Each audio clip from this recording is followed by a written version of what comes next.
Update. My ex-fiancé is threatening to sue me for ownership of a ring that has been in my family for generations, saying that it automatically goes to the man. Original story. I recently broke off an engagement due to my ex being a cheating a-hole. The ring I wore during the engagement was an heirloom willed to me by my late grandmother. It is traditional in my family that this ring is passed to the eldest daughter, and my mother had been keeping it safe for me until I found the one. My ex knew this. It asked for it when he asked for my mother's permission to propose. She gave it to him and he had possession of it for less than 24 hours before he proposed. Now that we've broken up, he is demanding that I give him the ring back. He is insistent that Alabama law makes it illegal for me to keep the ring, that in the event that an engagement ends, the ring must be returned to the man. Period. I looked into it, and all I can find is that the ring belongs to whomever paid for it. When I told him this, he told me that I don't have any claim on the ring, since I didn't purchase it. I was only willed it. And that the fact that it was willed to me is irrelevant, since my mother gave it to him. He is demanding that I return the ring and any information that I have about the insurance policy on it. It's extremely old and much more valuable than your average K jeweler's piece. He says that if I don't return the ring by Monday, he'll sue me for it or its value in court. Can you seriously do this? This ring has been in my family since the 19th century. Does he really own it simply because A, he's male, or B, it sat in his pocket for less than a day? Would the fact that my mother was only storing it for me to keep it safe / maintain the surprise of an engagement matter? It wasn't hers to give away. Now for the top advice before reading the update. No, and congratulations on not marrying a flaming moron. Seriously, I'd say you dodged a major bullet, Opie. This guy sounds like a special class of moron. He is indeed hopelessly stupid. He's still insisting that he didn't cheat on me. He was merely opening his side of the relationship. The day before I left him, he told me he wanted an open relationship. I totally respect polyamory, but since I'm not polyamorous, I don't want an open relationship. He said that that was great news because he didn't want a fully open relationship. He wanted me to stay faithful to him but look the other way if he slept with someone else. I was flabbergasted that this educated, formerly apparently kind and normal man could be such a freaking moron. I told him if that was what he wanted, we were done. He actually had balls to say, "No, we're not.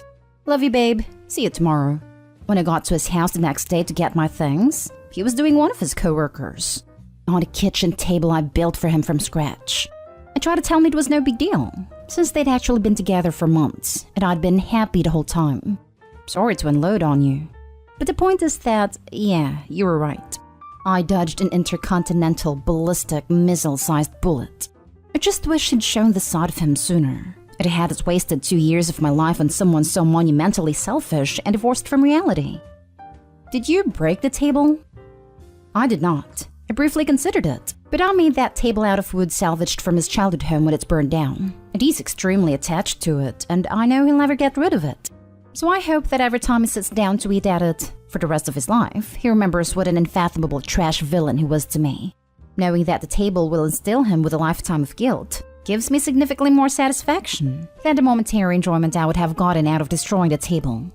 Plus, I may not be a professional carpenter, but I'm pretty good for a girl who does woodworking in her brother's basement. I made that thing indestructible.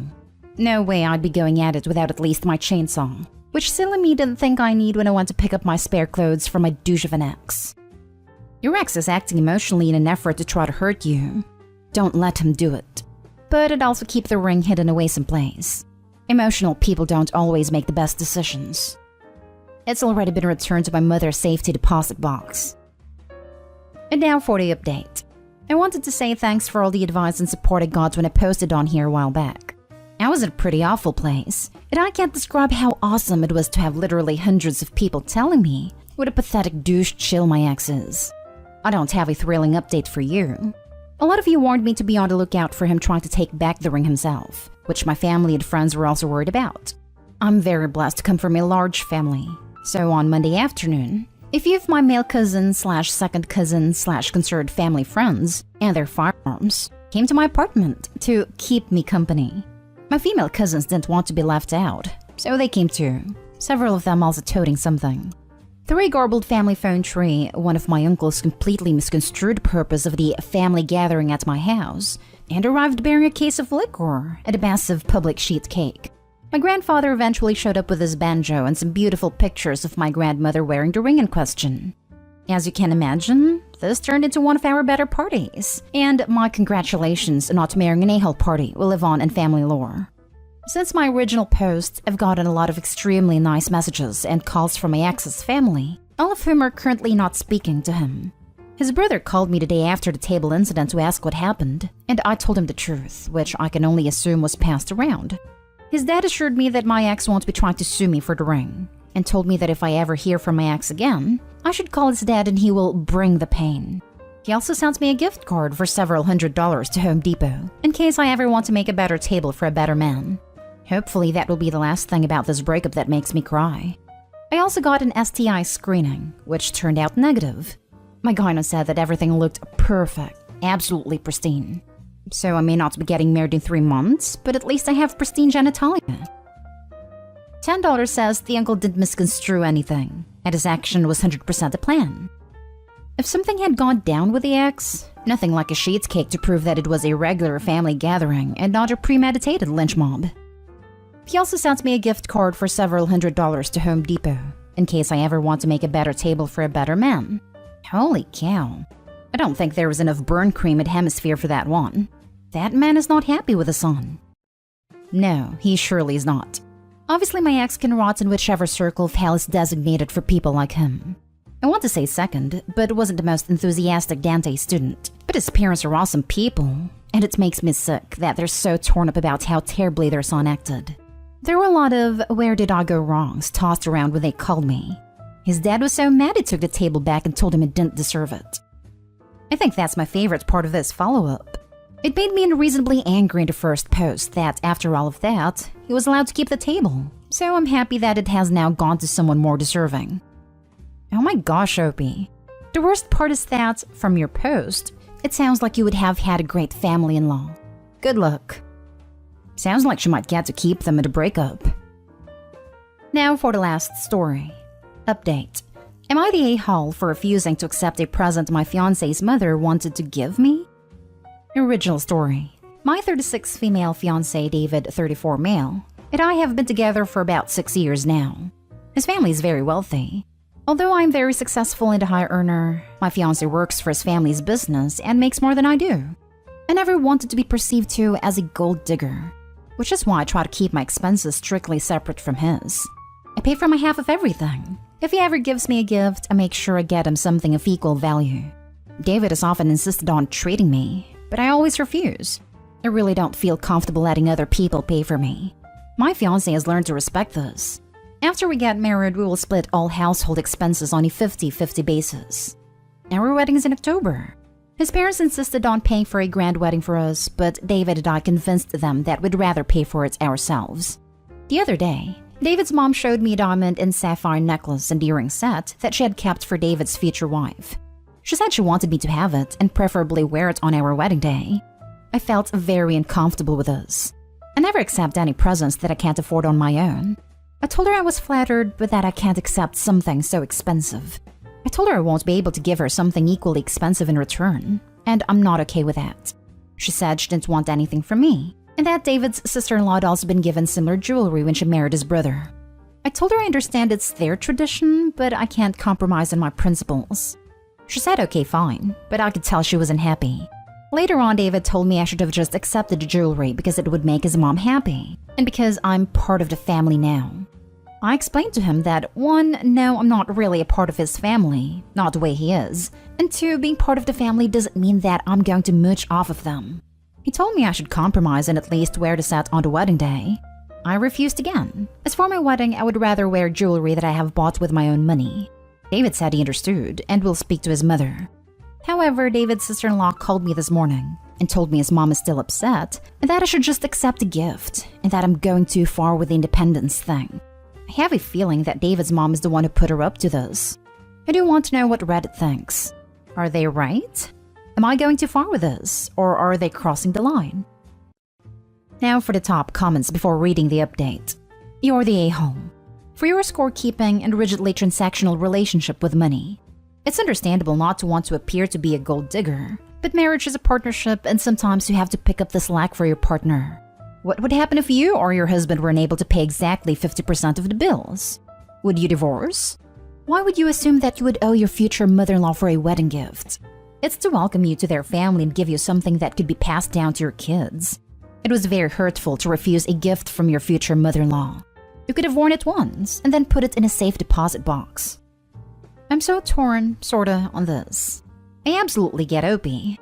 She is proud of herself, her earnings, making her way in life not depending on anyone but herself, monetarily. At the same time, her future mother-in-law thought this would be a welcome to the family type gesture. It was her way of saying, you are one of us. And Opie told her no. I can see how that would be devastating. I think the major difference is that Opie viewed this jewelry in its monetary value, while future mother-in-law viewed it in its sentimental value. I personally lean towards mother-in-law. It may be expensive jewelry. The meaning behind it, though, is this is part of our family. Now that you are a part of the family, it is yours too. I'm not sure how to judge this. I feel like you're the a-hole. You don't have to accept charity or anything like that. I completely understand your mindset. Question: did the future in-laws buy this jewelry just for you, or is it a keepsake in some way? Worst case, they bought it specifically for you, and, as long as there's no string attached, they wanted to give you as an official acceptance to the family that you could also pass on down generations as an heirloom to your daughters or daughters-in-law. Edit. Also, what if they were artistically inclined and had painted a mural for you? Would you refuse it because you can't paint an equally beautiful mural? They are giving you love and acceptance, not something they think you could sell off for a lot of money. Not specifically for me.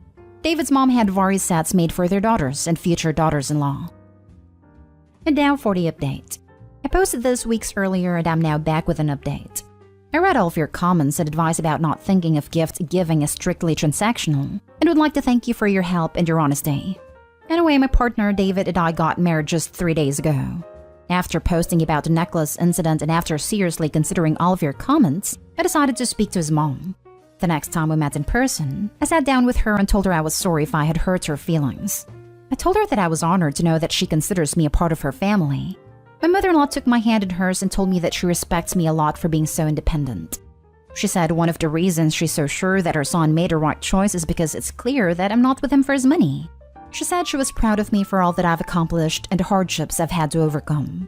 She also said that it's okay to accept gifts from those who love you. I nodded. I never really had a heart-to-heart with her before. Up until this point, our interactions had always been very formal. I never really knew that she felt any affection for me. I didn't know how to react. She then gently asked me why I was always so distant. Why I still felt like I needed to prove that I'm not after anyone's money. She told me I didn't have to. That everyone already knew that I'm more than capable of pulling my own weight, paying my own bills, etc. And that it was time for me to relax and let my guard down a little. I was tongue-tied, as I usually get with emotional conversations. I thought about telling her all about my childhood, my traumas, etc., etc., etc. But I didn't, as I did not want to burden her. I haven't even told David. As it was time for me to leave, we hugged awkwardly.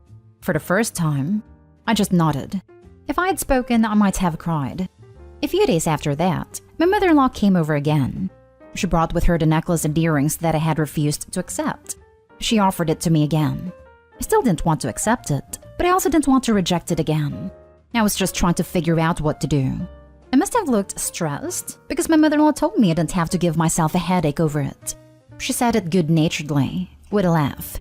She then asked if I would like to just wear the earrings to the wedding, along with my own necklace that I had bought for the occasion. I was so relieved. I excitedly said yes. I loved that idea. I thanked her. She had taken a huge weight off of my shoulders. Later that day, David told me his mom was very happy that we could work things out. The wedding was beautiful. A quiet, intimate affair with lots of fun and laughter. I still haven't worked out all my issues, but I'll continue to try. Once again, thanks so much for your help. I'm so happy it worked out for you. I would recommend opening up to your husband about your traumas. You will end up growing closer. You may also want to start therapy. It will help you with your traumas. I'm considering it. Thing is, after a lifetime of bottling up, you don't really know how to open up. But I'll try. Thanks. Talking to a therapist will help you develop the skills and find the words to be able to share. It might take a while to find the right person, so don't give up if the first few don't work out for you. After a few sessions, you could also ask your therapist for a joint session with your husband, so your therapist can help you talk about your trauma and support your husband if it's something that he may find very distressing. The right support will help make this a less stressful experience. Congratulations! But please, for the love of God, see a therapist if you haven't already. It sounds like you're incredibly distraught and causing others distress over your mother-in-law trying to do something incredibly sweet for you. I promise you are 10,000% overthinking the situation. I completely relate. You have had a good fortune to marry into a family that genuinely seems to care for you. As others have stated, if you have kids, you must get used to the fact that your in-laws will probably want to buy your kids nice stuff. Please, please, please see a therapist about your emotional connection to money before kids get on the scene. My husband and I have agreed not to have kids, as neither of us wants any, but I will see a therapist soon. From one independent woman with a dramatic childhood to another, you have proven you can take care of yourself. No matter what happens, you can stand, walk or run on your own 2 feet. You know that. It is okay to let someone else take care of you. You will not be giving up your independence or ability to take care of yourself. That learned and earned experience of knowing how to take care of yourself doesn't get taken away because you choose to lean on your partner. My advice is to fold up that steel wall around your heart and fold it up like the safety net it is and tuck it away for now. You might need it in the future. Hopefully not, but you definitely do not need it now.